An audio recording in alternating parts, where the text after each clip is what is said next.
biggest show in sports. Sports should never be the toy department more than it is now. But it is the That's all toy it should be, is department. the toy department. I don't want to hear another legacy, like a player's legacy, a journey to get here. That stuff is bullshit when you look at what's going on in the world. So like why like when I don't want to say stick to sports, because there's so much going on through sports where you can turn it into a prism for so much in life. But what I do want to say is I'm so worried about my kid's future. I'm so worried about what the hell's going on with the world. I don't give a shit about this unless I want to see the game. Well, but again, and George can certainly speak to this as well. This is the toy department. I mean, I heard that years ago when I got into But we don't treat it like that. It's exactly what they said to me. Ed, you're in the toy department. You're in sports. It's not important. It doesn't create any social welfare whatsoever. It doesn't make a difference in anything. Now, that was before we had things in sports like racism, sexism, drugs, and a million other things that wandered their way into sports that became social issues more than anything else. But from the game itself, maybe that's my point. When it comes to things like the NBA, I just want to be entertained. I don't need to sit there and have these experts tell me every single nuance of the game. I don't care if it's hockey, basketball, football, baseball. Let me sit back and enjoy the game. And I think the sheer enjoyment of the game is gone. True, but I think there's the bigger picture too, and you guys know this better than I do, is that hey, there's a lot of programming that they need to fill. So you fill it up with people screaming at each other.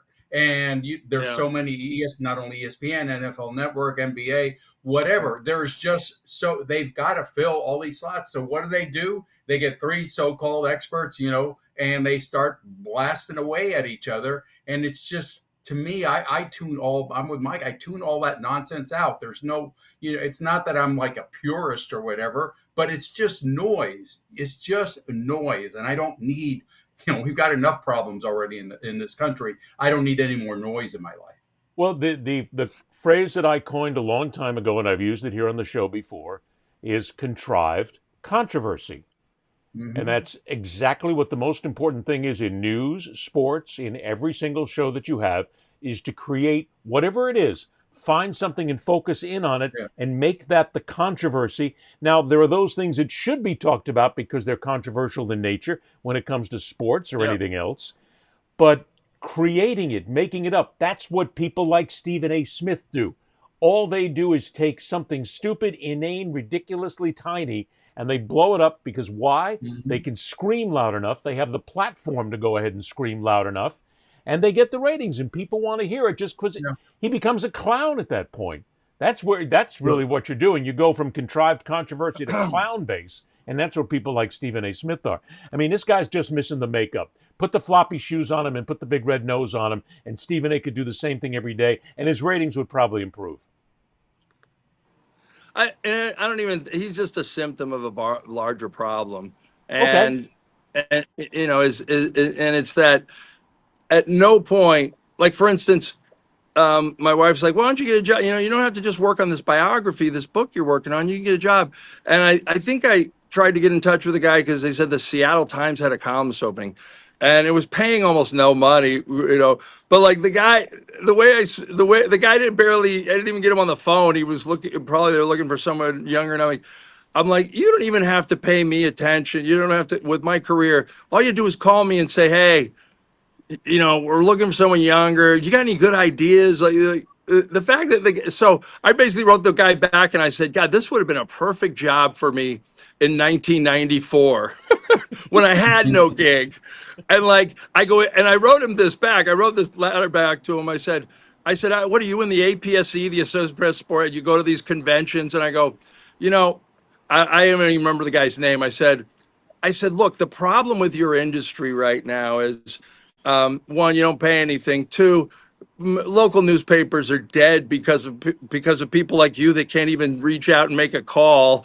And three, if you had me covering the Kraken and the Devils on a May night, at 61 years old, I'd just put a gun to my head and shoot myself. And so I don't care. I don't freaking care anymore. And so what I'm saying is, the show does not condone violence in any way, manner, shape, or form. Go ahead. no, at no, at no point in my career as a sports journalist, and probably George as well, at no point do you have to suspend reality and play mind tricks on yourself to believe what you're doing is important.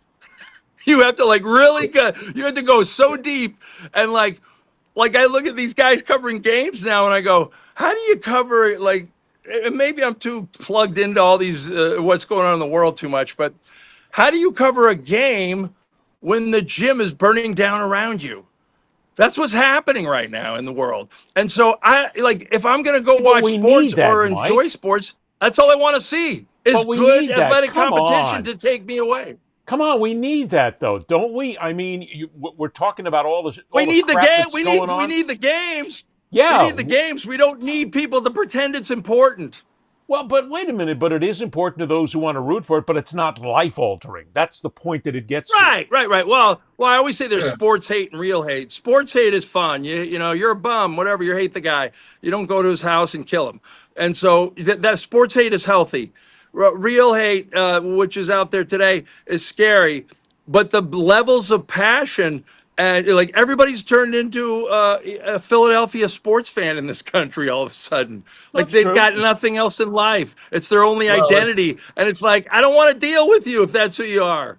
Yeah, George. Yeah, well, remember, fans is short for fanatical, so we are fanatical hyper speed at this point in life. And yeah, you're right, Mike. There's a lot more things, and I deal with that reality every day of worrying about the future of this country, my future. It's just and so it's hard to avoid. It's very hard, and this we're dovetailing here a bit, but it's like I don't want to hear people screaming about who's the best point guard in the NBA when I'm worried about traveling overseas and getting popped as a naturalized citizen. Somebody's going to ask me for my cell phone, and who knows, I might be in Guantanamo in 24 hours. Well, So wait a minute. that's Hang on. But don't we need that then? What you're talking about? Because Yes, doesn't we need to sports- deport George Diaz. We Well, do need to okay. deport George Diaz. Yeah. We're working on that. There you George go. doesn't know Thank it, but you. ICE is going to be breaking into his door any minute now because I happen to call him. Yeah. But that's okay. That's another story. I just sealed the deal now. If somebody takes me away, though, the ratings did. will skyrocket. This will You go did. There's viral, ICE right and outside I'll your door take right one now. for the But no, man, don't we need this now? Aren't we at a point right now where we need just the games, just the sport, Yeah. just the fun of it all more than ever before? Because we are faced every levity. single day. We wake up, Israel's starting a war, America's starting a war. There's poverty everywhere. There's people losing their insurance. There's people going after politicians simply because of the party that they have by having guns in their car and writing a list to go after them. In all of this, it is so overwhelming that we need that sport. We need to be able to sit back for a couple of hours and just watch a couple of guys run up and down the court, skate up and down the ice, do whatever, just to get away from it. I mean, sports right now is we need sports now more than ever. I hate to, it almost sounds cliche-ish. I get that, but we need really just sports now more than we ever have before, just to get away from the bullshit. I agree. But it's how it's presented to us. It's how it's presented. I just can't deal with the seriousness of it all anymore. That's why I love the TNT show that's going to ESPN.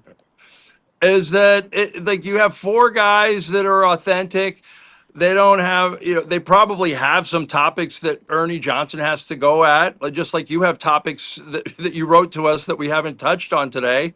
But That's the thing beauty of is, it, man. That's the beauty of it all. We go wherever we want, baby. Exactly. And so if more people were allowed to be organic and authentic and speak, and just talk about what's funny or what's light in respect to what their subject matter is, I'd watch it more. And I can't anymore. And so I do. I end up watching the games and I cringe for my business. At one point I thought, am I jealous because I'm not making this money? No, I don't want that job anymore. I like writing books. I like being on TV occasionally and yelling at somebody, but in a way that's like stupid and silly. Not like Yes. I'm really not like I care. I care who wins the Stanley Cup. but I don't care. Like, you know, I don't care about it like whether I care about a friend being deported. You know, It's funny, and but that's what the problem is. I was watching. If there's one thing ESPN has done magnificently over the years, it's their 30 for 30 series, because Yeah. those documentaries are brilliant. They're well written. They're beautifully researched, and it gets away from all of the carnival sideshow of ESPN. And I was watching one the other day that was a 2-hour presentation on Vancouver and the riots in Vancouver after the Stanley Cup of 2011, when the Bruins won, the Canucks lost, and they ripped that city to shreds. And it wasn't just the first time they'd done it. They'd done it before. And there's so many people there trying to justify it. Well, boy, I was really stupid when I was young. Boy, I should have left. I shouldn't have stood there in front of a burning car and put my peace sign up and told everybody what a great time I was having. Boy, I was young and stupid. Of course you were. But for God's sake, is that your excuse for it? But anyway, just the fact that it shows that there are people who take this too seriously. Stop taking sports so seriously. It is the toy department. It's supposed to be there for fun and giggles.